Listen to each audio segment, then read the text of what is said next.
And here we are, Wednesday, February 14th, 2024. Another episode of the weekly live stream here on the C47's channel. And that's what I got for you. I mean, it's Valentine's Day. I don't know if I say I'm not really a happy Valentine's Day person. It happens to be my wife's birthday, so that's really the most important thing. And who do we have here in the chat? We've got Thaddeus talking about, well, we'll have to see what that's all about. Brandon, DJ Succotash. Hello, everybody. And let's see. And the bartender says, what is this? That's the start. A guy walks into a psychiatrist's office. Okay, I don't know what's going on over here. This is what I'm walking into. This is what's happening minutes before we start the live stream. I'm just scanning here. It's the cat that makes it funny. Okay, I'm going to have to go back to this. Quarter-inch nut holes. That is an old reference from Brandon. Dongles. Lots of dongles down. And there you go. We're in joke land here. I see. Linda, good to have you here. And and here we go. I like that. DJ wants some jokes. DJ gets some jokes. All right. Let's do this thing. I don't even know what to say. Had lunch at the winery with my wife for her birthday, cooking dinner tonight, and I'm sure we're going to talk about food today. It's just inevitable. And then we're going to talk about whatever you want to talk about. So as people show up, I don't know what happens on Valentine's Day. It's going to be 3 people. It's going to be 30 people, 13 people. One day, maybe 300 people. I don't know. I don't know what you're talking about, David. Now we're, I don't know where this is going.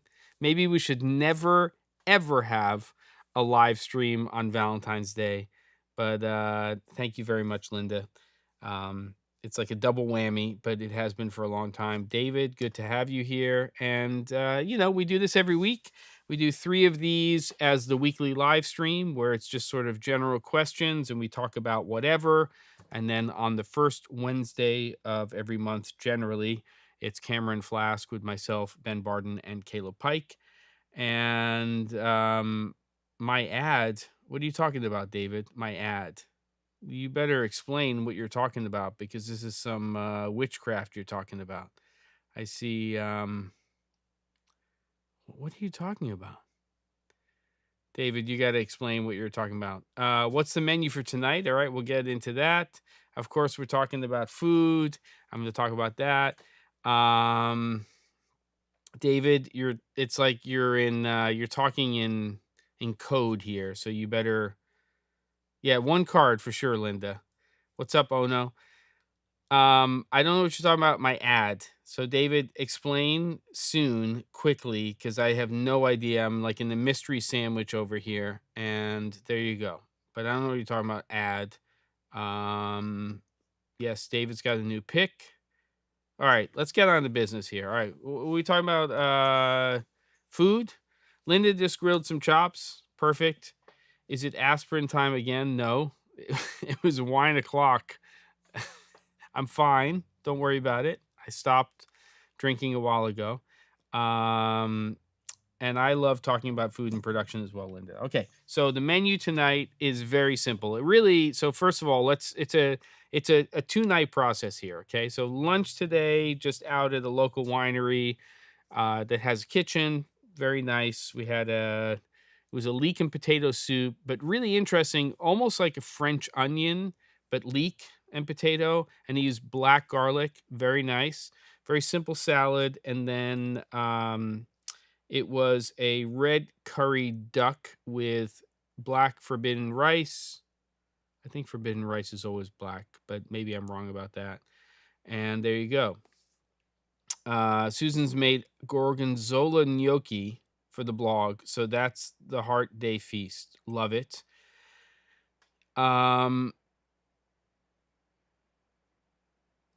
What do you mean you sent the wrong link to the socials originally? Is what does that mean, Jess? You have to tell me what's going on with that. Brandon saying filet mignon with fries and boiled whole artichokes for picking with butter dipping. That's tonight for us. Brandon. Okay, interesting. It's kind of like a combo effect for me over the next 2 nights, so we'll talk about that.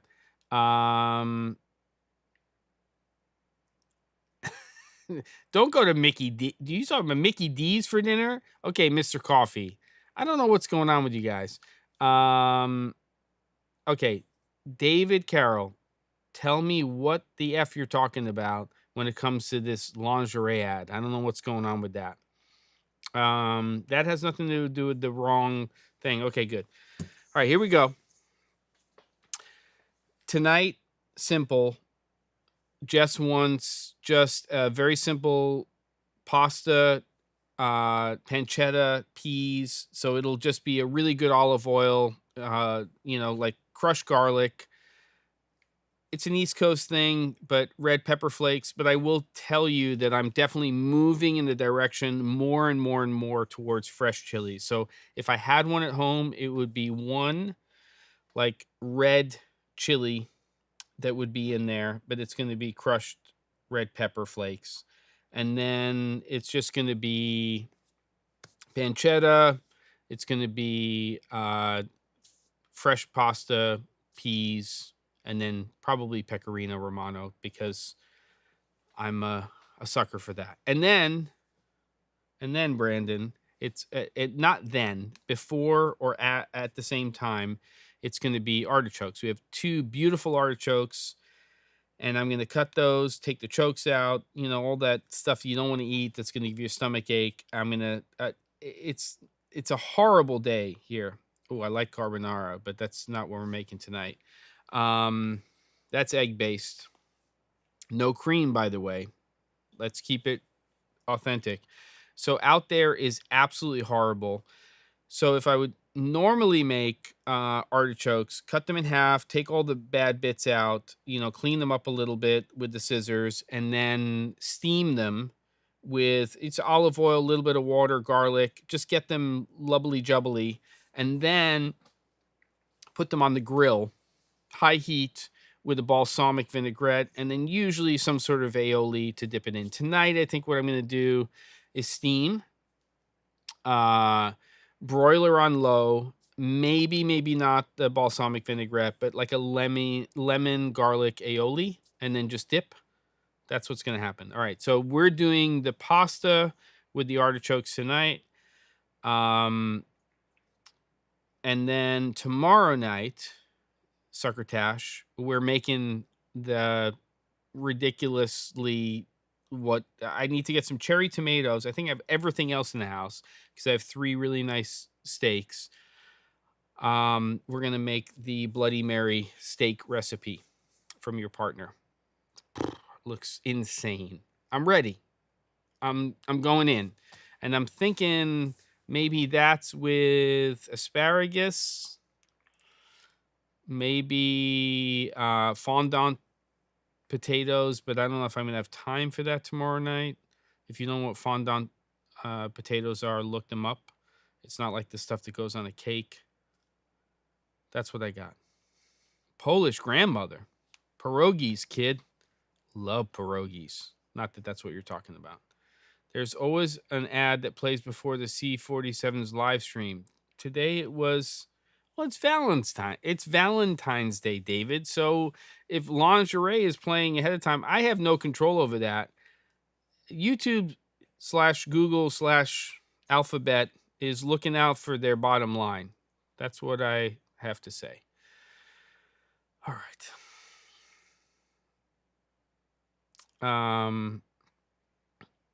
It's a marathon. No, Jess is done, DJ, on the vino. Trust me. It's like very little. It's a done deal. Me, forget about it. But her, it's done. The game is over.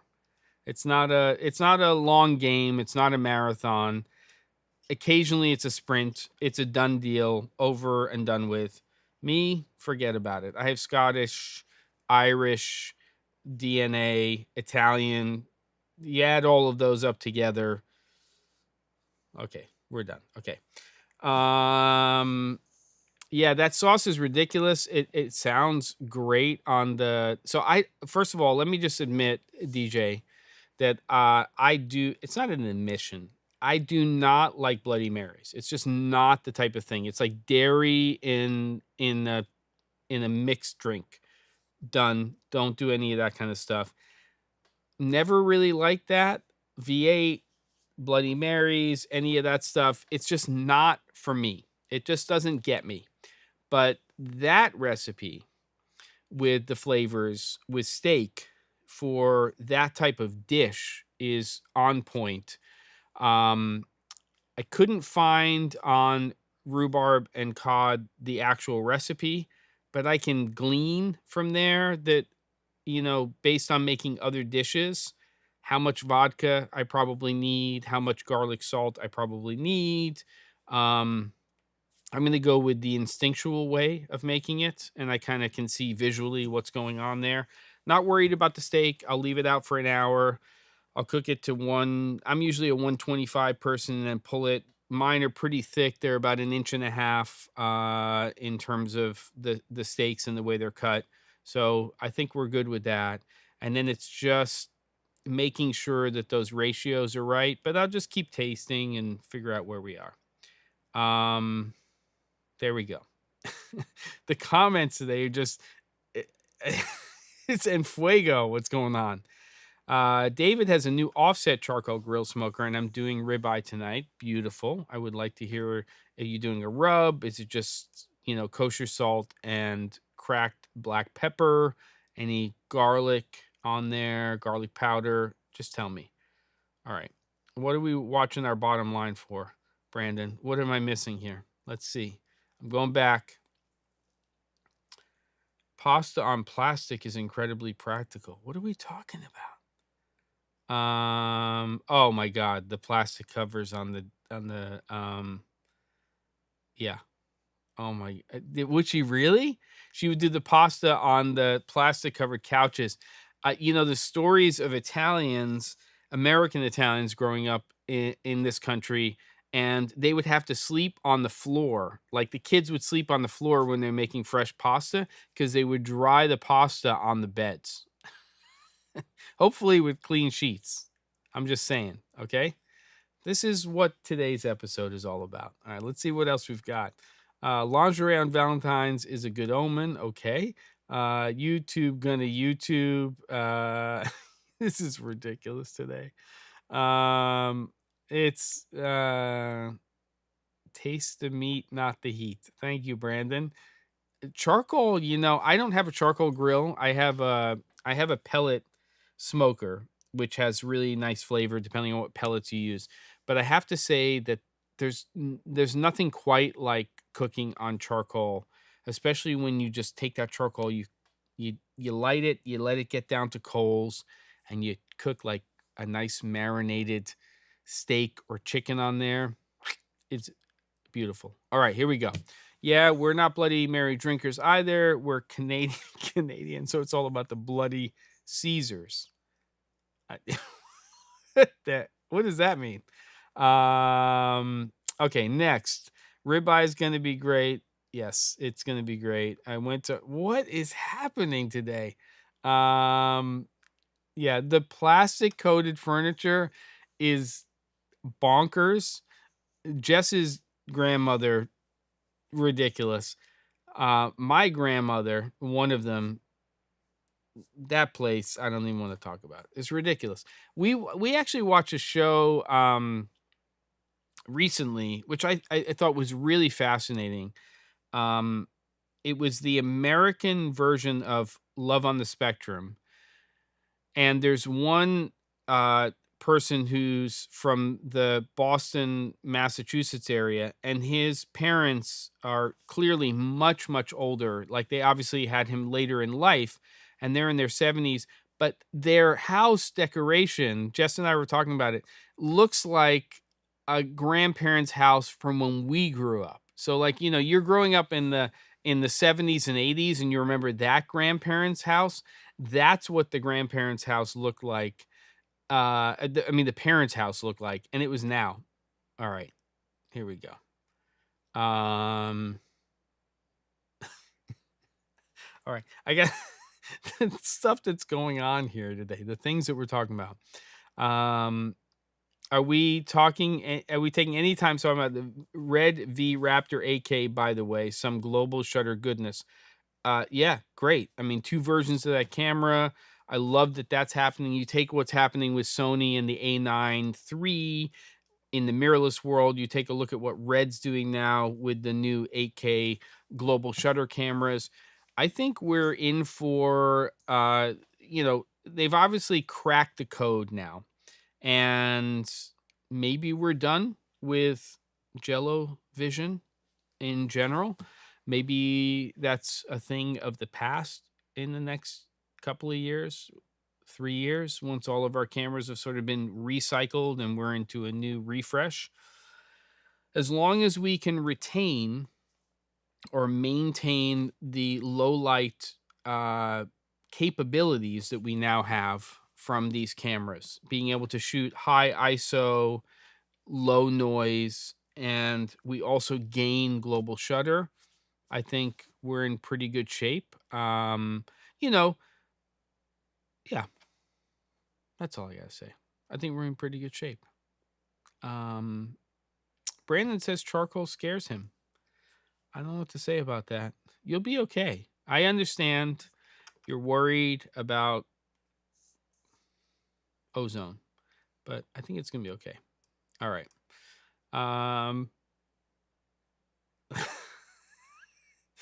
all right. DJ says, DJ, when are you eating this meal, or have you already had it? Ha ha ha. Just watched the first season of Feud, Betty and Joan. So much great plastic coated furniture in there. What a beautiful show. Would love to see that. There's another show that's on Amazon that I want to see. It's called Happily Married. Takes place in early 70s, early to mid 70s. I just saw a thing on that. I think I might want to check that out. Okay. Linda, you're welcome for me talking about business in the Daily Drop. Thank you for saying that. I will say that it has been a bit trying over the last few days in terms of how busy I've been. And in those situations, while I still feel like the content has value, it is definitely easier for me to do a talking head and actually talk to camera and go over that stuff. Tomorrow's episode is lighting related, so I'm cutting that right now. I'll finish that up after the show, actually after the show and the meeting. But I still like doing those, and I will definitely do more of those. And I'd like to do a continuation of what I did with budgets and start to break down proposals and all of that kind of stuff. So we've got a lot of stuff to cover in the future. All right, kids, let's see what we got. Yes, they're claiming some ridiculous dynamic range on the Red cameras. Yeah, I mean, I think, look, we've got it so good right now. Brandon's going into Sopranos land. Isn't it like 20 or 25th anniversary of that show, which is crazy? Most likely, Brandon, and I don't know, I haven't looked into it, because it's a TV show, even though it's streaming, it's probably multiple DPs, because in TV, unlike features, you generally have what's called a showrunner. And the showrunner is very oftentimes also the head writer. And they kind of produce the content, but they also drive the creative vision. So I'll give you probably the easiest example of that, which is Jon Favreau.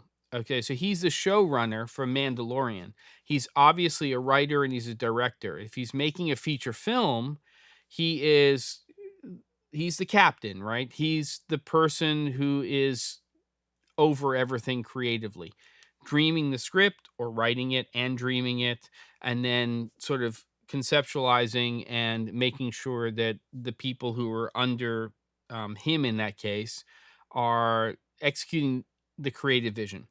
Well, in TV, very oftentimes that's the showrunner. That could be one person, it could be two people or a team of people, but it's usually one person. And then what happens with television is you have sort of like a core team of people, and that crew sort of stays the same. You might have um revolving directors and DPs though. So it's usually on a show you'll have one sometimes, but very oftentimes two DPs, and then the directors will change all of the time. So I hope that that's a long way to get to the answer to your question. But there's probably not one DP on Game of Thrones. There might be though, but there's almost definitely multiple directors. All right, that was a long answer to that. I haven't seen Capote yet. Start today. Nothing says I love you like some good old mafia hits. Plus, we can talk about it next week. Every episode you do. Oh, thank you, Linda. I appreciate that. Yeah, the Capote show looks very interesting. I like to build those episodes up too, DJ. I like to binge. I mean, I'm old school in the sense that I grew up with it's Thursday from 8 to 10 or from 10 to 11 for certain shows and all that kind of stuff. But you get the idea. All right. Your buddy's a DP on Mandalorian, single or they rotate or not? I'd love to hear that. I love Brian. Okay, Brandon. WTH. Oh no. Mine might be WTF. That's awesome. Let's go. Cool. Good. All right. Yes. Wait, David. David says nothing can beat the Canon GL2's 3 stops of dynamic range on a possible shoot. It's a little bit better than 3 stops. 3 stops would literally be like a black point, a white point, and middle gray. But I'm hearing you. That's pretty funny. Have you? Oh, it's a possible shoot. So you still haven't done this. We get a wink on that one. Ono, good to see you. Thanks for stopping by. It's ridiculous. His name is David Klein, and he's done a significant number of Mando eps. Yeah, that makes sense. Generally, they're not going to do all of them, but that's kind of the way television runs. Yeah. All right. Let's get into some questions. We are here at 3:23 Pacific time. We'll go to 4 here. If the conversation's rocking, we can go a little shorter. If it's not, I'm game for whatever's going on here. But let's get some at the C47 questions going. Let's get some conversation going, and we'll crank this thing out, and then I'll get another episode of the Daily Drop done. Today's gear related, which is good. The one for tomorrow that I shot today, and then hopefully the last one for the week will be as well. Kind of depends.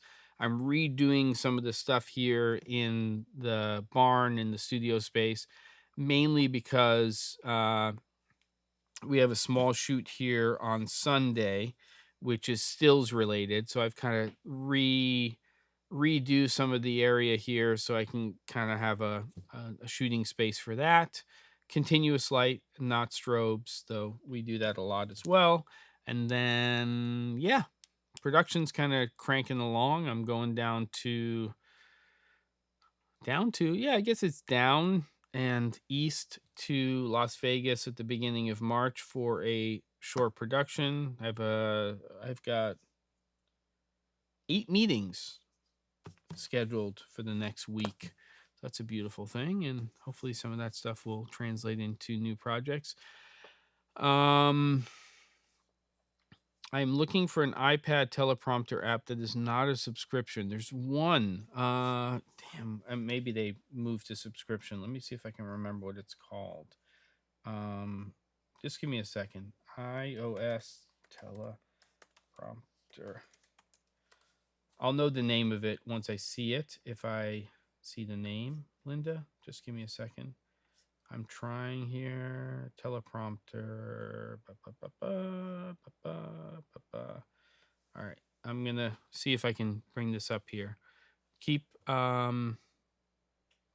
It's called Prompt Smart. PROMPT Smart. Prompt Smart Pro. And I believe that you can buy a non-subscription version for $20.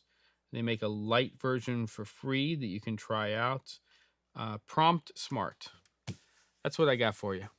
Check it out. See if it works for you. If you're looking for iOS based, that might fill the need. Is film stock still used in movies, or has everything gone digital now? Don't laugh. I'm the resident. Need to so many comments. I have to scroll up. I love it. Resident youth. When you mean film stock, explain, Brandon. Do you mean actually shot on film, or do you just mean the general concept of stock?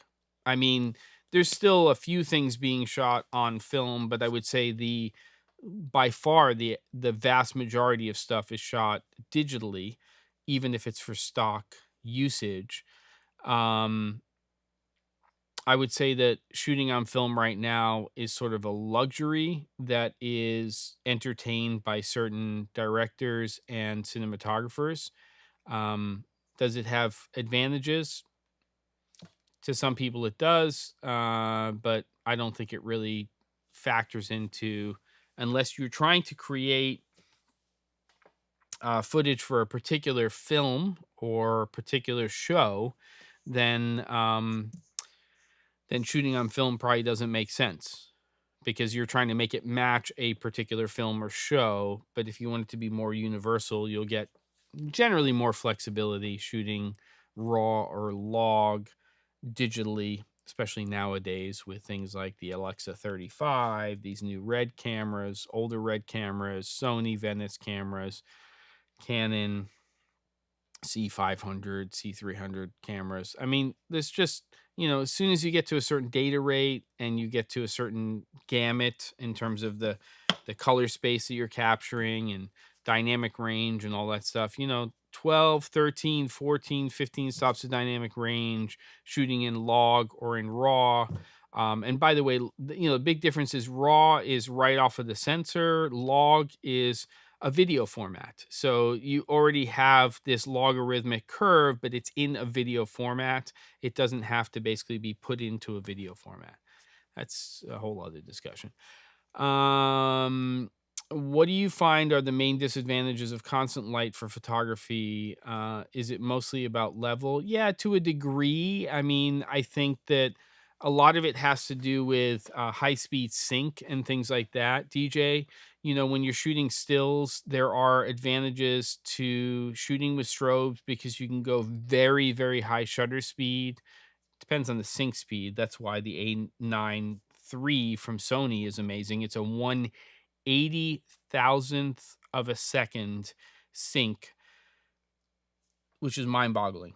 I mean, it's like unheard of. But I think there's some advantages to that in terms of shutter, because as soon as you start to go very high shutter speed when you're shooting with continuous light, you really need to pump a crap load of light at what it is that you're shooting. And when you're doing bursts with strobes, it's a lot easier to simulate that sunlight burst. But there's the other side of it, which is, it's sort of like the dark magic. It's not really dark magic, but you're seeing a modeling light, and then all of a sudden, boom, and you do tests and you have to figure out your correct exposure. And there's a whole other thing there. I know about a good portion of it, but not everything. All right. What were we talking about? A voice activated one that I loved is now a sub model. Is that for the teleprompter? Oh, you don't like that teleprompter app.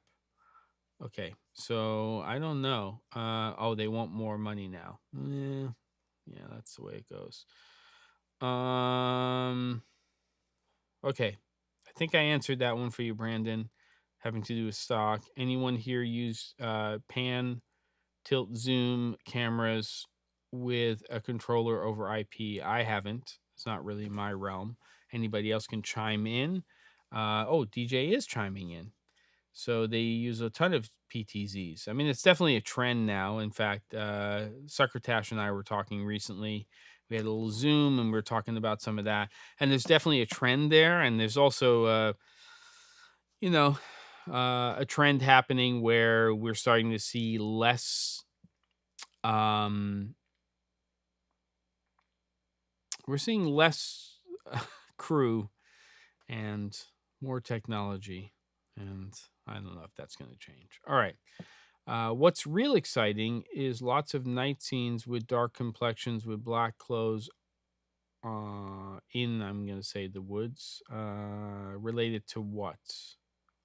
Maybe I need to go back. I'm looking at David's. Ba, ba, ba.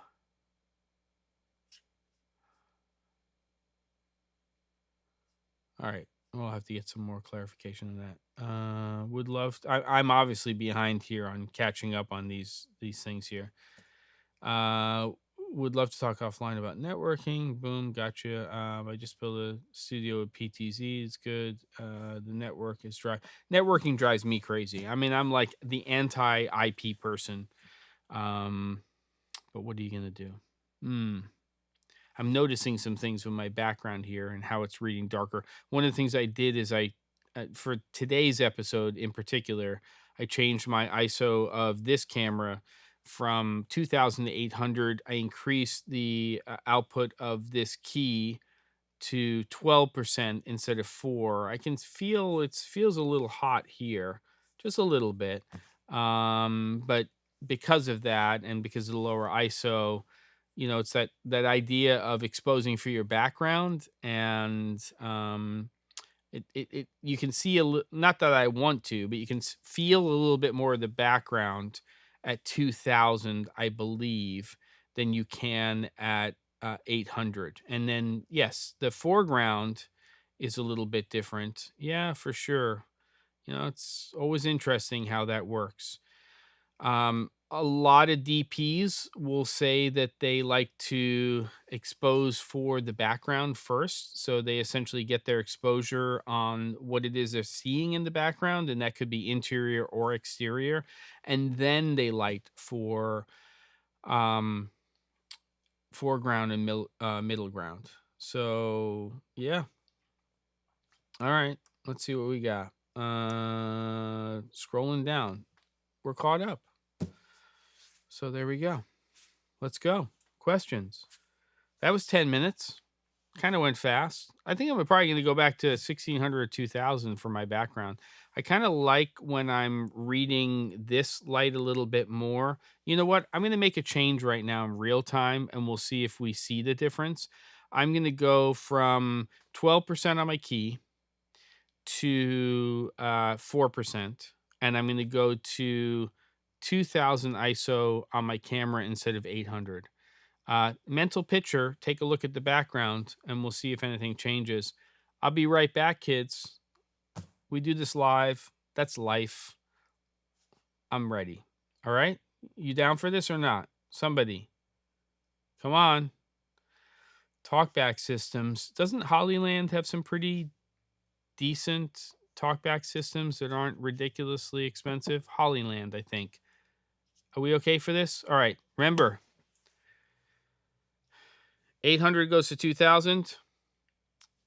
12% goes to 4%. I don't know what's going to happen. Maybe I'm wrong about this. I have been wrong many times in my life. I'll be right back. Hold on. Here we go. All right, kids. Keys going down to 4%. There it is. Camera's going to 2000.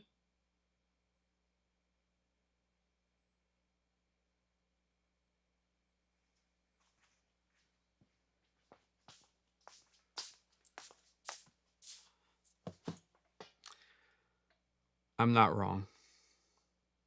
Exposing for the background, kids. In real time. That's what it's all about. Papa is gone. Let's go.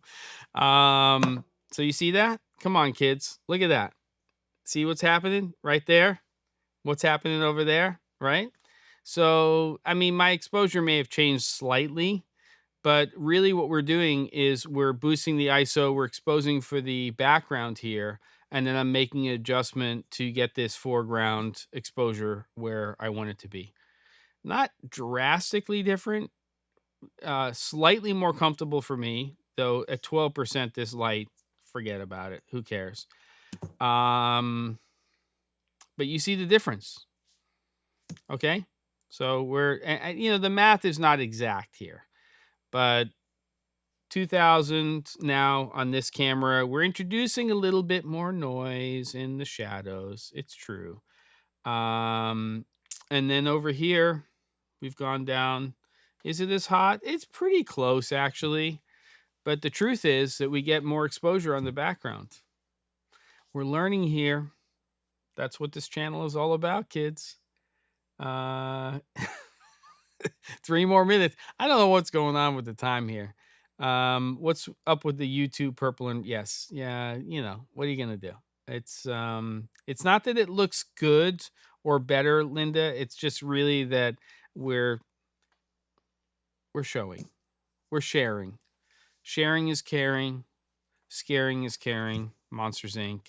All right, kids. What's next? I need some at the C47s here in this chat, in this comment thing, because it's the only way that the live stream moves forward. When I do a recorded episode, I just sit here in my own little world, and sometimes I, try stuff for 2, 4, 6 hours, and then I crank out an episode. Sometimes it's half an hour or an hour, but I get to just do that, post it, done, and that's it.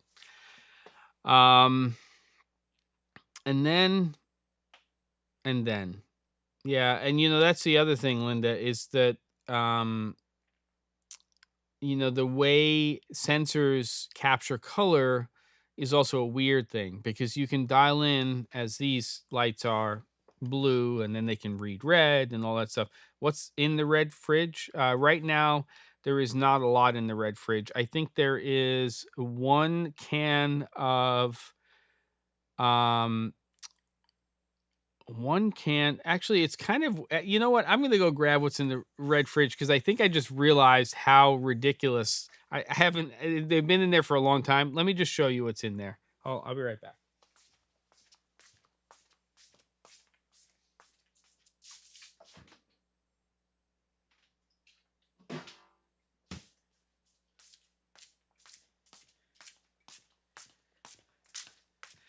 There actually maybe, I saw a couple of other cans in there, but there is pineapple spindrift, which I'm a big fan of, to be honest. Looks like a little overexposed, but pineapple spindrift, and pineapple craft cider by Ace.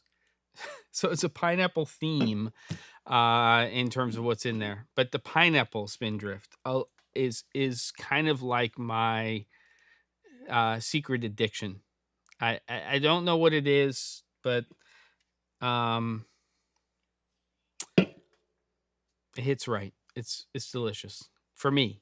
I'm not saying, I'm not judging anybody here, because I hate pumpkin pie and I hate a couple of other things. Not many, but there you go. All right.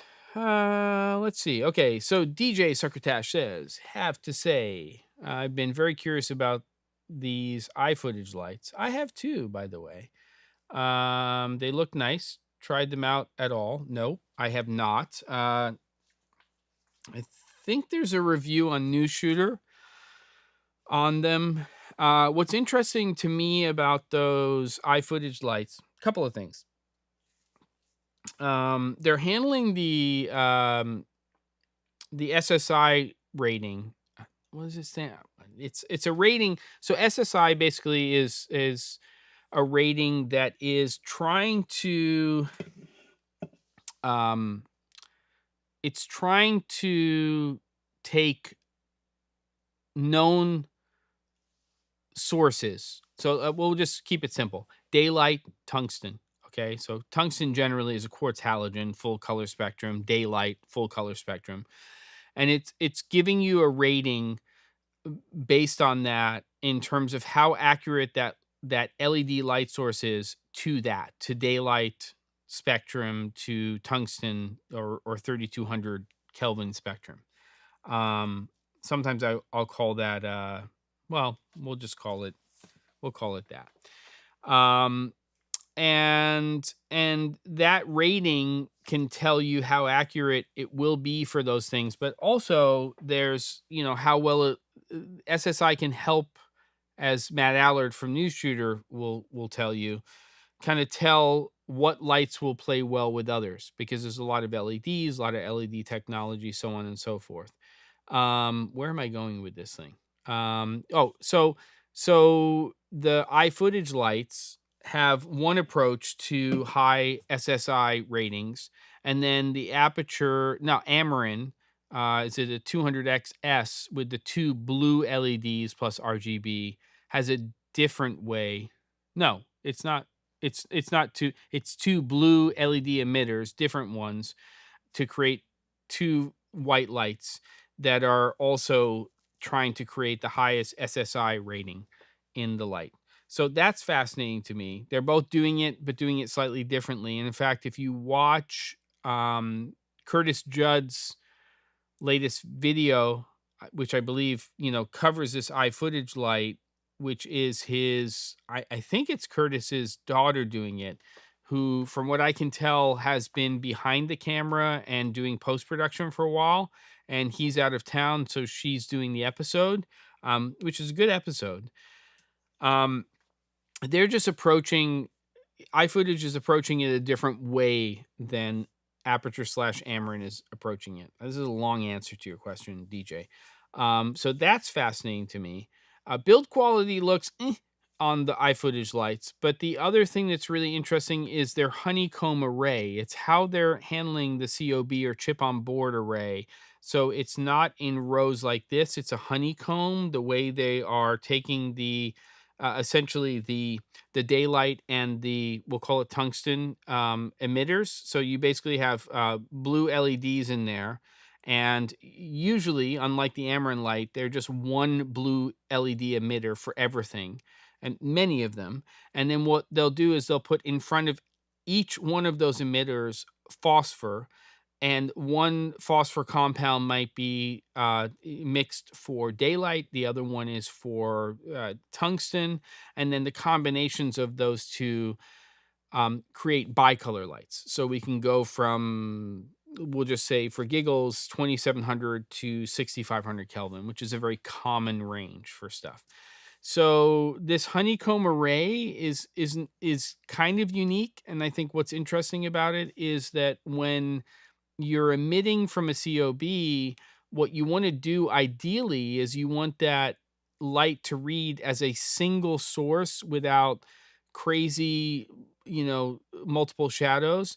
And I'm wondering with barn doors if you're going to see less of a problem with that than you do with some of the other chip on board arrays. Like tomorrow's episode, I'm talking about the Kelvin EPOS 300. When you look at that array, you can see very individual, little LED chips on there. If you're leaving it open face, you're for sure going to get multiple shadows. But once you start to put diffusion in front of it, then those will get mixed and go away. All right. I know that's a long ass answer. mm. All right. I'm not a Portland guy, Brandon. Let's not even kid yourself. I live in Oregon. I pronounce Oregon correctly, not Oregon, and I love Oregon, but I'm a New Yorker through and through who married a Jersey girl. All right. That's all I got for you on that. So, and in fact, I love Oregon. Not the biggest fan of Portland, to be honest with you. That's a different discussion, but yeah, it's okay. But it's got some redeeming qualities, but not my favorite place in the world. All right, here we go. So let's see what else we got. Boom, boom, boom, boom, boom. I'm so far behind on this. Oh, actually, fridge-related question since we're here at the C47, as in, what's the fridge? Film rolls store in fridge or not? Theoretically, yes. Me, no. It's a pretty controlled environment that I'm in, and I don't have that many rolls of film, and I have them in like a airtight case. But yes, ideally, if you want your film to last as long as possible, as long as you don't unplug and plug that fridge in a lot, and you're gonna add condensation and other problems. In theory, it's better to store your film in the fridge. Um, I didn't ignore Brandon, your thing about a challenge. I just don't have an idea in mind right now. Am I going to NAB this year? I am. In what capacity? I don't know, but I booked tickets, so I'm going. I think I'll be there Sunday, Monday, Tuesday. Um. Okay. David storing film in the fridge. Blah, blah, blah, blah, degradation. Blah blah blah blah blah. Yeah. SVA. Oh, I saw SVA and I was like, my wife went to SVA. Um, Now I'm tracking. But now I don't think I'd bother. Yeah, I mean, it depends. But I mean, it's a fridge. You got a little storage space in there. Throw them in a Ziploc bag. Is it going to hurt? Probably not. Probably the best thing to do, to be honest with you, is we have vacuum sealers nowadays. I may be wrong here, but I'm probably not. Because, I mean, I am wrong a lot, but just theoretically, I think I'm right. If you took film and you put it into a vacuum sealer and you vacuum sealed it and put that in the fridge, that's probably longest life. That's my guess.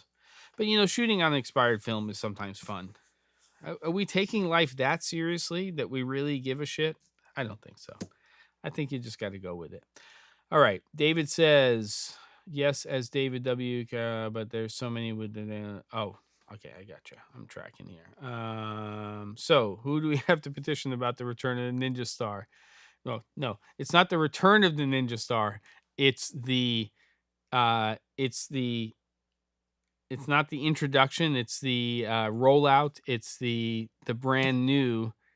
Yeah, it's okay with that. I'm okay with being demonetized. How much are we gonna make on this episode anyway, Circuit Dash? Like 30 cents at best.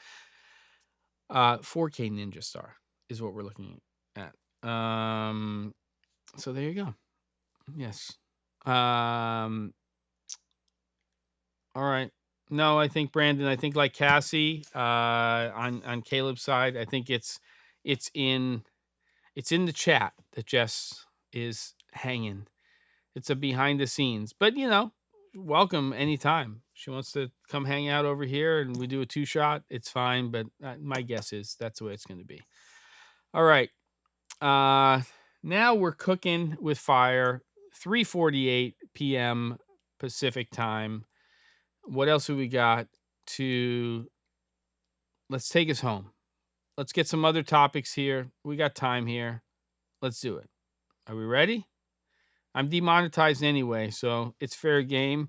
All we need are a couple of people in here like Small Brown Fox and people like that. Come on. Redonkulous. Thank you, Brandon. Very much appreciated. Not if I can help it. So there you go.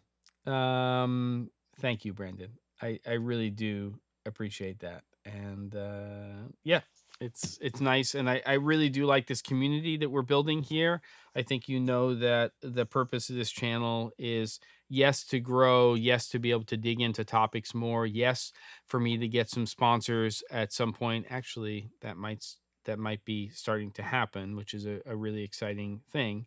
But it's really about continuing the core purpose of this channel, and especially the daily drop, which is education. And that's the whole idea here. It is to focus on practical application, evergreen content, all of that fun stuff. I'm just preaching here, but you understand. Macro challenge could be interesting, Jess. I kind of like that. Okay.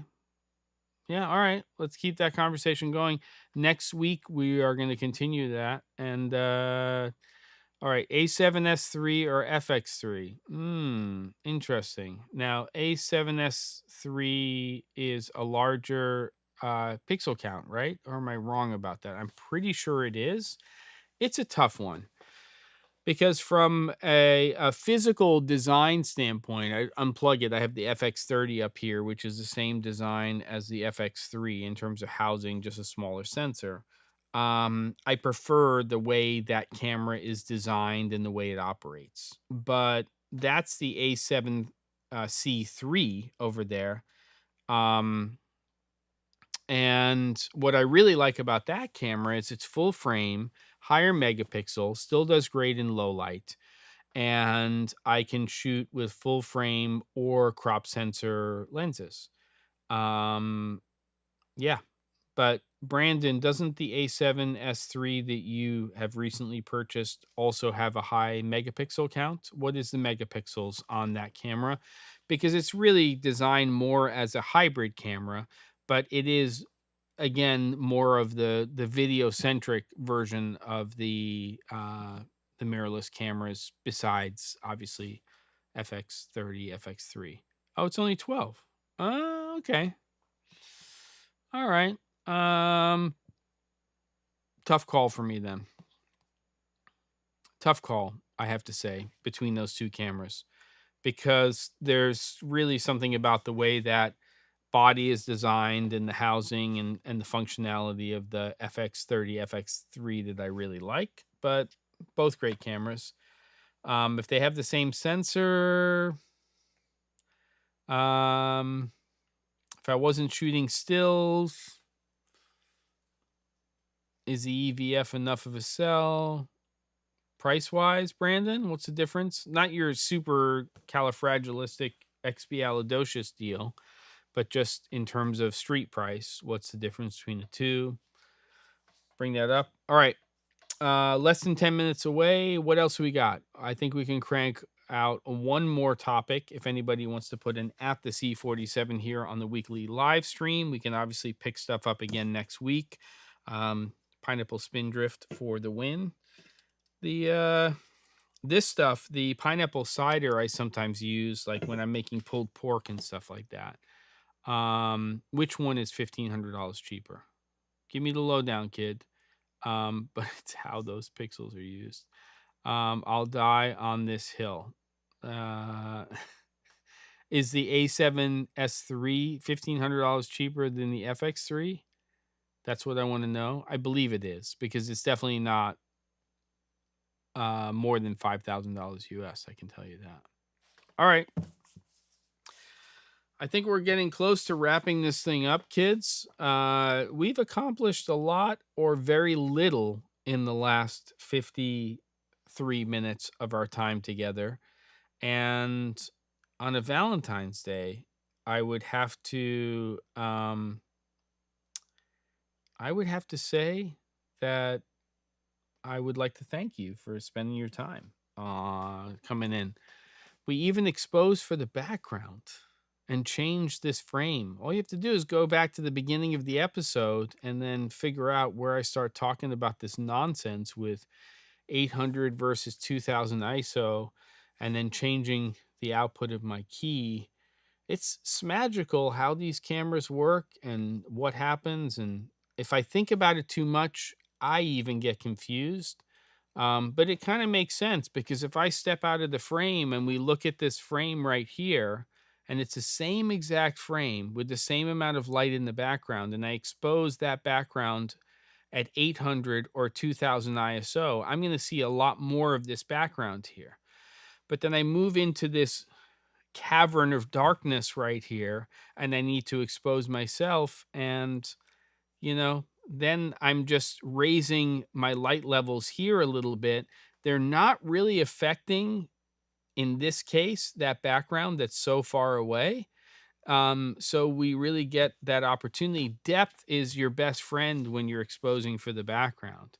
But you can see here that we're seeing considerably more in the frame when we change that. And yeah, what are you going to do? Um, Brandon, the only difference is external quarter 20s and a tally light. Dang, that's cold. That's not cold. It's probably true.